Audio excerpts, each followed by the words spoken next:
पंतनगर में आज से 3 दिवसीय अखिल भारतीय वर्चुअल किसान मेला शुरू हो गया है। कृषि वैज्ञानिक वर्चुअल माध्यम से किसानों से सीधा संवाद कर सकते हैं और उनकी फसल संबंधी समस्याओं का निराकरण किया। हालांकि कोरोना संक्रमण को देखते हुए ऑनलाइन कृषि बीजों की बिक्री की शुरुआत 1 अक्टूबर से ही प्रारंभ कर दी गई थी। पंतनगर विश्वविद्यालय ने लगभग 1 लाख किसानों को SMS के माध्यम से भी इस मेले के संबंध में जानकारी उपलब्ध कराई है। पंतनगर विश्वविद्यालय के प्रसार शिक्षा निदेशालय के निदेशक डॉक्टर अनिल शर्मा ने बताया कि किसान मेले का उद्देश्य किसानों तक उच्च गुणवत्ता के बीज पहुंचाना और उनकी समस्याओं का निराकरण करना है। इसके अलावा किसानों को नई तकनीकों की जानकारी उपलब्ध कराना है। हम लोगों के यहाँ हमेशा 2 बार किसान मेला होता है साल में, और ज़्यादातर किसानों की जो डिमांड होती है वो सीड के लिए होती है, बाकी जो हमारे प्रोड्यूस होते हैं।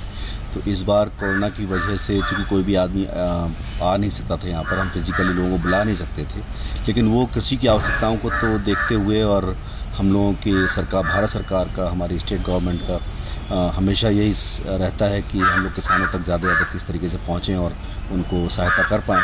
तो इसी को देखते हुए हमने सोचा कि वर्चुअल मोड में हम 2 काम कर सकते थे, क्योंकि किसान मेले के जो उद्देश्य हैं वो 2 होते हैं। एक तो जो यहाँ का प्रोड्यूस है उसको हम किसानों तक पहुँचा पाएँ, दूसरा ये होता है कि जो किसानों की समस्याएं हैं उन समस्याओं को हम अपने साइंटिस्ट से मिलवाकर उनको सुलझा पाएँ।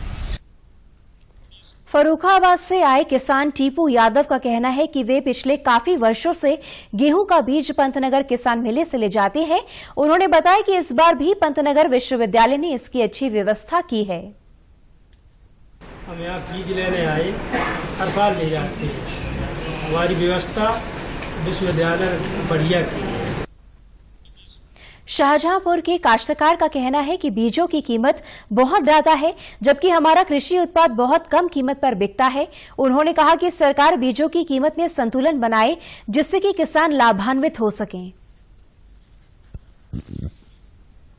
हम यहाँ 35 साल से लगातार आते हैं दोनों मेलों में, और हमें यहाँ सुविधा तो मिलती है, भले कुछ नए लोग हैं। अब बीज की कीमत बढ़ती चली जा रही है और हम लोगों को लागत मूल्य मिल नहीं पा रहा है, इसलिए बीज का मूल्य संतुलन होना चाहिए।